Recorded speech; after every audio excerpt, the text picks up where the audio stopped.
தொடர்ந்து இங்கு அளவுக்கு அதிகமான கூட்டம், கட்டுக்கடங்காத கூட்டம் என்பது போல இங்கே கூடியிருப்பதை பார்க்க முடிகின்றது.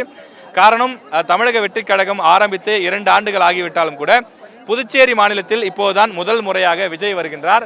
அதன் காரணமாகத்தான் தற்போது விஜய் இங்கே வந்திருக்கக்கூடிய அந்த நிகழ்வை பார்க்க முடிகின்றது.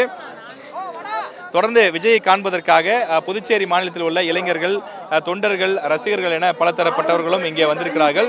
கிட்டத்தட்ட 1000க்கும் மேற்பட்ட காவலர்கள் இந்த மைதானம் முழுவதும் குவிக்கப்பட்டிருக்கிறார்கள்.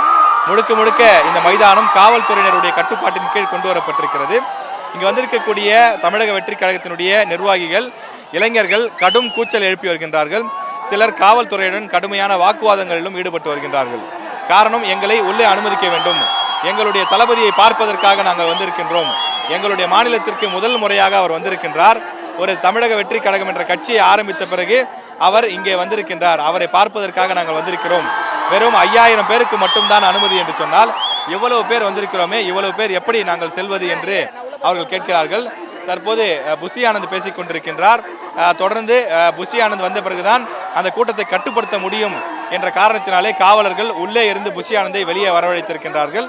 தொடர்ந்து புஷி ஆனந்த் தற்போது மைக் மூலமாக, ஒலிபெருக்கி மூலம் அவர் பேசிக் கொண்டிருக்கின்றார். தொடர்ந்து கூட்டத்தை கட்டுப்படுத்துவதற்கான முயற்சியிலே அவர்கள் ஈடுபட்டு வருகின்றார்கள். ஆனால் கூட்டம் ஆர்ப்பரிக்கின்றது.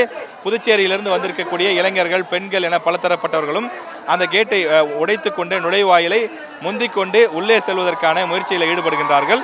பாஸ் வைத்திருப்பவர்கள் மட்டும் முன்னே வாருங்கள், பாஸ் இல்லாதவர்கள் பிறகு நில்லுங்கள், உங்களை உள்ளே அனுமதிப்பது எப்படி என்று நாங்கள் பரிசீலனை செய்கிறோம் என்று சொல்கின்றார்கள். தற்போது புஷி ஆனந்த் தான் காவல்துறையினருடன் பேச்சுவார்த்தை நடத்தி தமிழக வெற்றி கழகத்தினுடைய அந்த நிர்வாகிகளை ஒழுங்குபடுத்தக்கூடிய பணிகளில் ஈடுபட்டு கொண்டிருக்கின்றார்.